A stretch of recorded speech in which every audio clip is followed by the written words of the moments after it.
Alright, now so we'll actually invite our next speaker, Mr. Ajay. Yeah, so I'm going to make this I'm going to wake you guys up. Okay? So, I want to ask you, how many of you don't use mobile phones? Nobody, everyone uses the mobile phone. Now, if you use anything, are you not supposed to know how to use it? So has any of you read the instructions of how you should use a mobile phone? Nobody? Okay. Do you know what is written in the instruction manual of a mobile phone? RF exposure, safety. Many of you are very net savvy. You use the digital medium a lot. Do you know what are the precautions? Anyone? Any idea? There are 4 things written in a mobile phone manual. Recommended talk time per hour.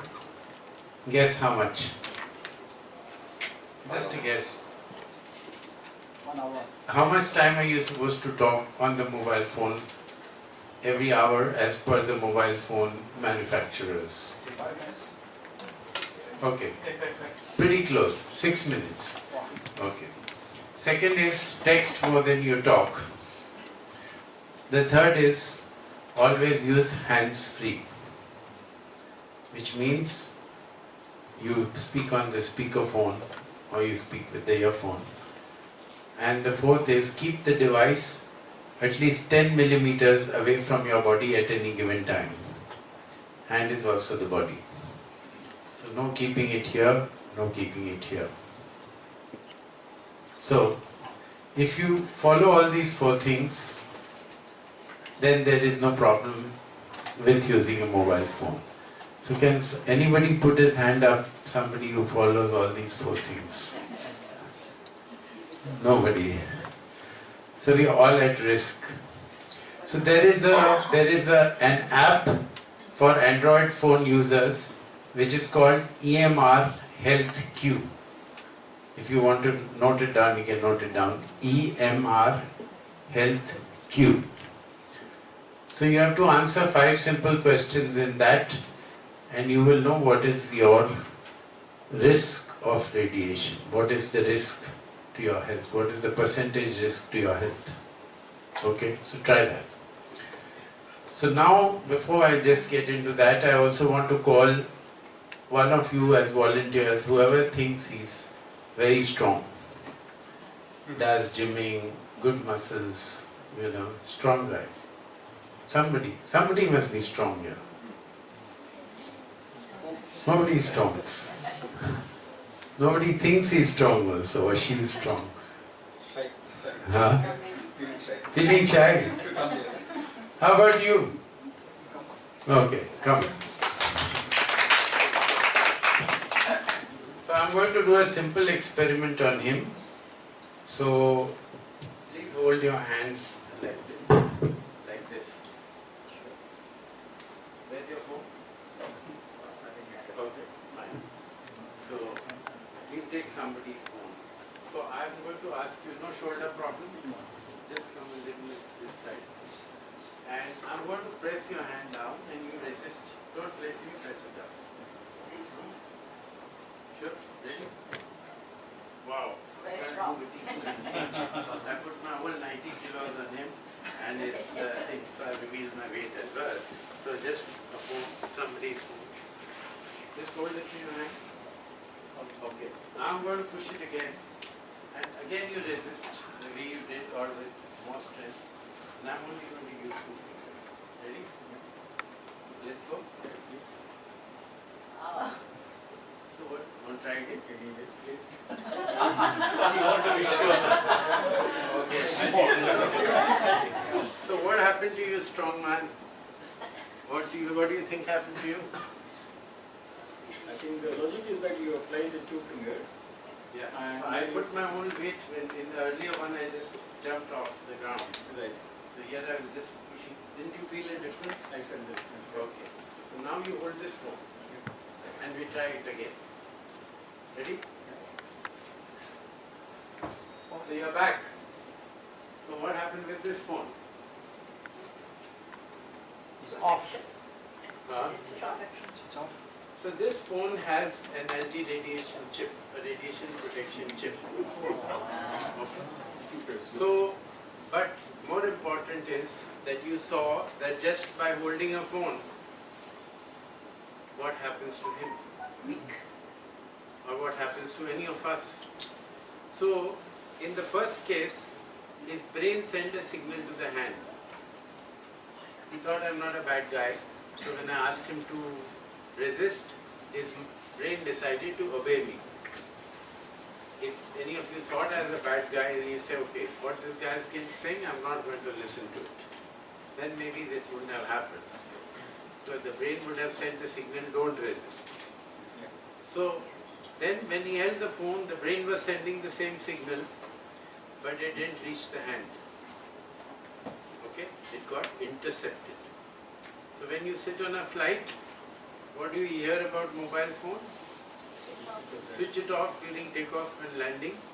And what is the reason that they give? No. They say it interferes with the communication system of the aircraft. An aircraft has 10 tons of communication equipment. Our body has only 500 grams of cells. So our cells talk to one another. That's how our body works. So when the brain, one cell is sending the signal and it doesn't reach, then your body doesn't work. So in order to make it work, we have to stress more. You can, thank you very much. And for this I will give you a small gift. So this is the environment. So you can, when you talk on the phone next time, you can talk with less gift. Thank you very much.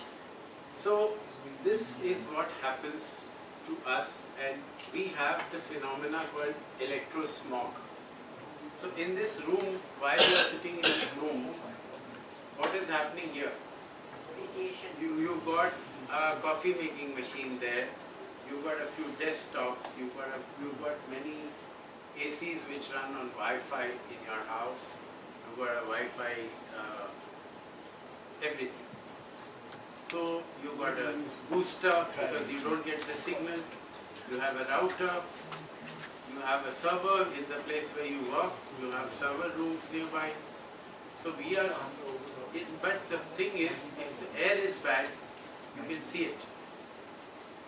If the electrosmog is bad, you can't see it, it's invisible. So that is the threat. You should Google something called EHS. EHS is electro-hypersensitivity. So in the year 2001, 1 in 100,000 people suffered from EHS. That means when they come near electrical devices, their hands start shaking. Many of you might have felt when you hold the phone for a long time or when you are typing for a long time, your hands start shaking. In the year 2015, instead of 1 in 100,000 people, 1 in 1,000 have this disease. And they think it is a neurological disorder, so the doctor will give them some tablet to strengthen their nerves. They might be thinking it's the beginning of Parkinson or whatever. And they say by 2030, 1 in 50 people will have this. And there is no cure, and there is no even the doctors don't know about this disease. So I've scared you enough, so now I'm going to tell you what to do about it.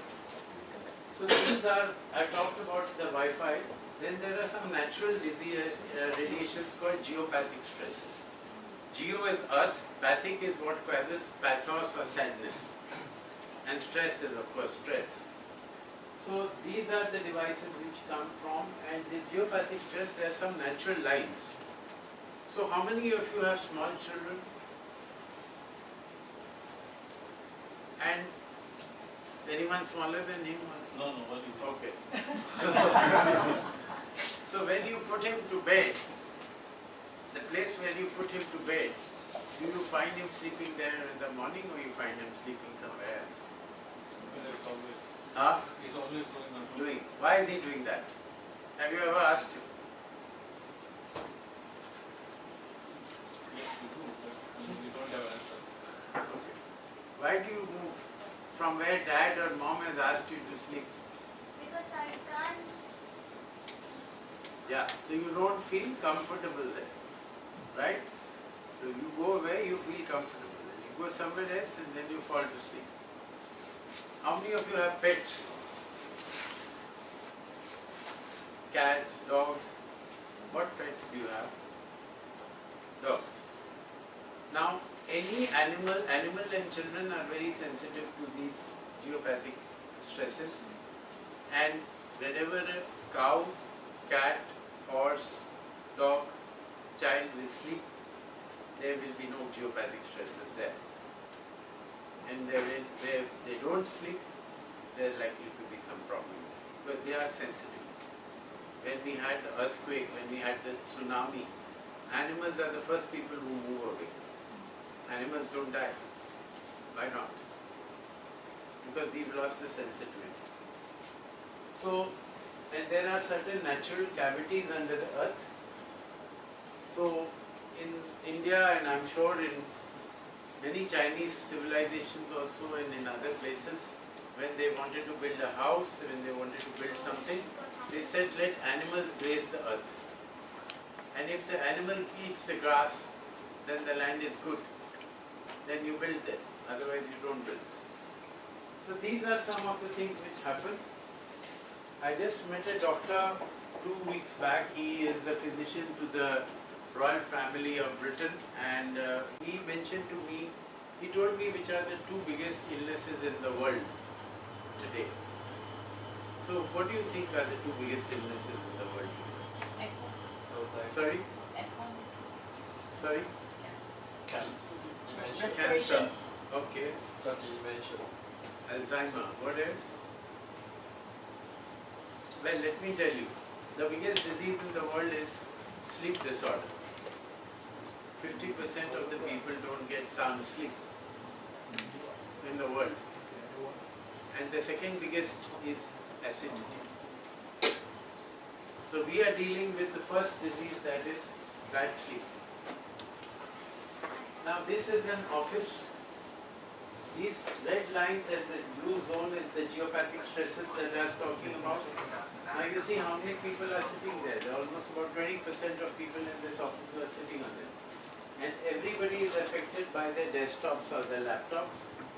There are some people affected by server rooms, some are affected by mobile tower, and if there is a high tension line, then some more are affected like this.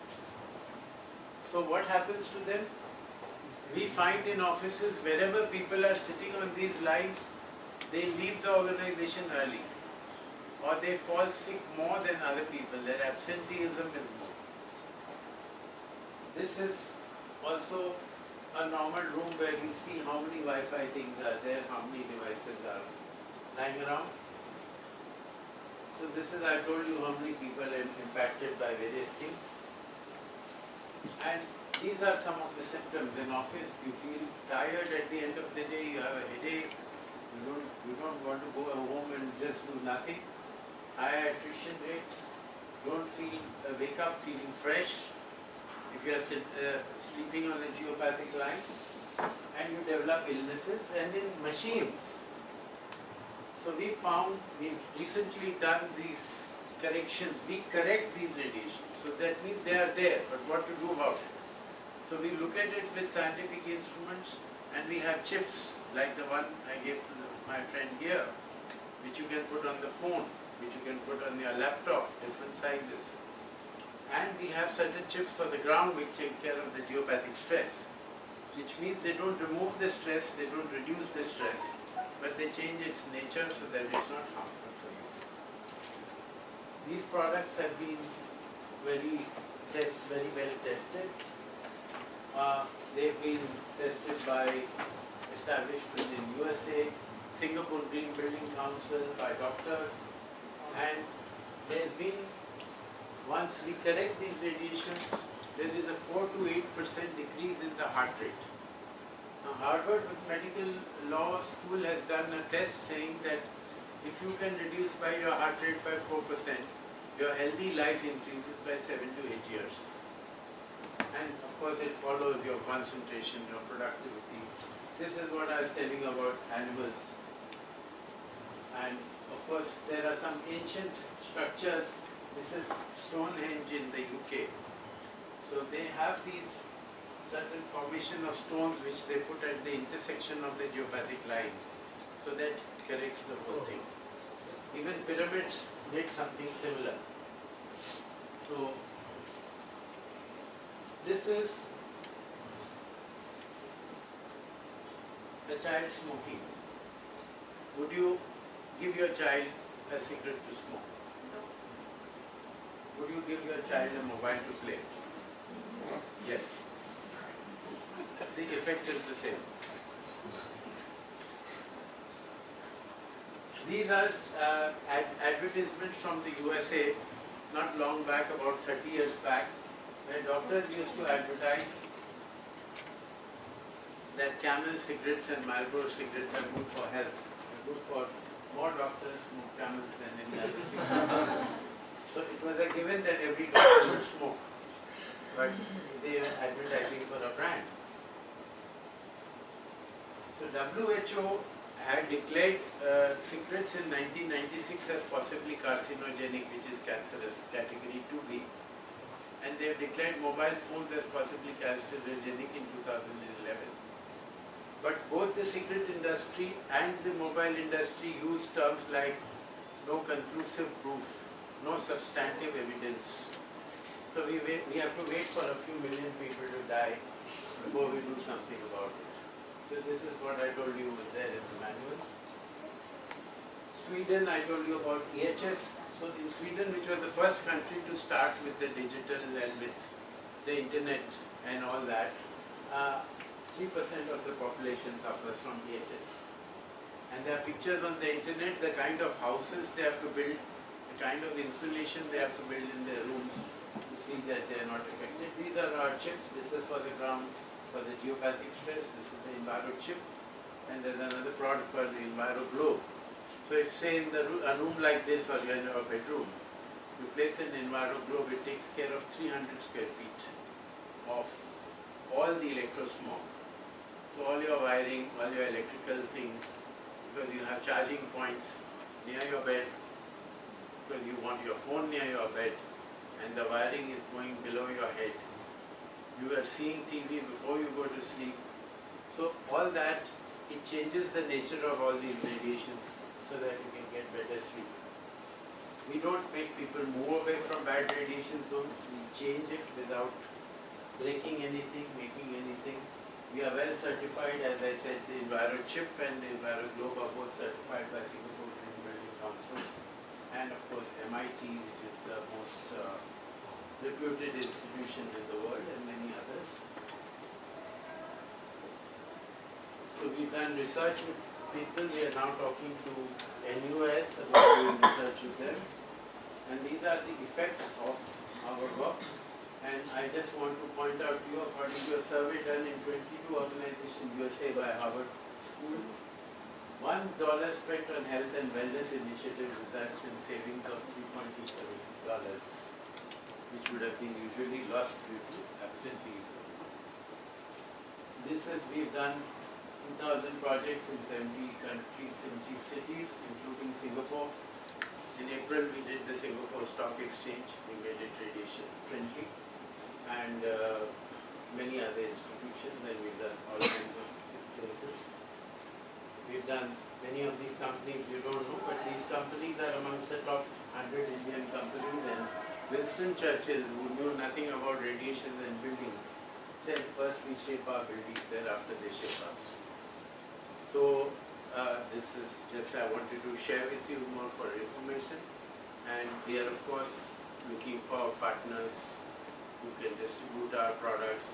We're looking for people who can train how to do the service, and they can do the service in various institutions here.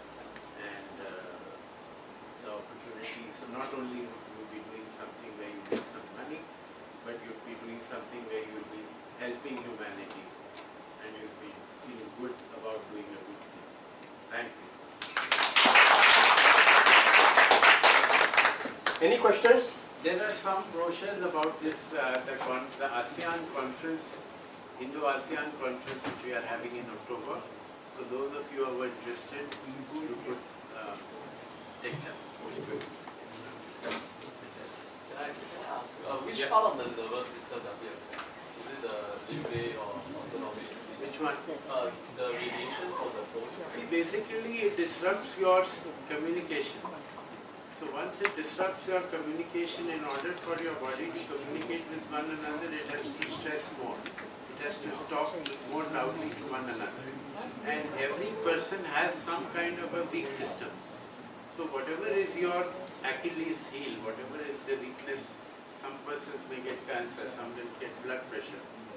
So basically it, yes, does attack and it's most pronounced in children. So like in children you have now things like AHDH. Now 15 years back nobody heard about AHDH. This is very largely a disease attributed to all this, attention disorders.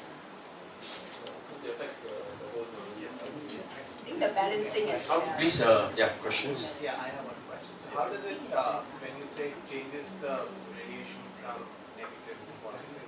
Yeah, so good question. I didn't explain that because I didn't want to get too technical. So what happens is our body has random waveforms. So if you see from the body, if you put a probe anywhere in the body, you won't get systemic waves, you will get random waves, like an ECG or an EEG or anything. Whereas all man-made radiations have systemic waves.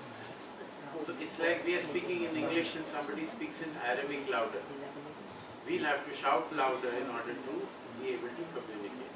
So it disrupts our communication. It's like two radio signals getting disrupted on the radio and you can't hear anything, it gets garbled. So what this chip does is, it has certain natural materials which radiate in terahertz, which is our microwave radiations are megahertz, and these are random waves. So they carry the microwave radiation in a random form to the body, which the body understands. So it's not a threat to the body, the body doesn't go into fight and flight mode. So that's the technology. Question, please. I think I've got this sensitivity to radiation. Because when I'm on the computer for more than an hour, I get a headache. Yeah. And for the past 6 months, I'm having red eye. And I've been to doctors and TCM, medical, and they gave me all sorts of medication. It couldn't help. And they said, oh, maybe it's radiation. When one of my patients had it. Yeah. So I think that's it. So you know this solution. So you are looking for distributors in Singapore to distribute this product, right? Yes. Something like that. Yes. So how much is one of these products? It retails for $20 in Singapore. Retails for only $20. That's very good. That can really help people. I think they are You got already. that's So later itself, right? Those that is interested, please look for Mr. Ajay. Okay, and you can discuss about how to distribute these products down to Singapore market itself. Who knows? Maybe if this product can really help people after you try it, please help us to share it out to more people so that this product can actually penetrate into the There are Southeast Asia. about 1.5 million people who bought this product last year. So it's already helping a lot of Singapore? people. Singapore? Waiting for you all. No, 1 point something? Where? One around the world. No, in India. In itself. India, just alone in India. Any more questions? So later itself, we welcome you to please find out more from Mr. Ajay. Okay, now we come to the end of today. Really appreciate the PhD Chamber Business delegations for coming down, and it's really good to know about new opportunities that they can offer us in Singapore.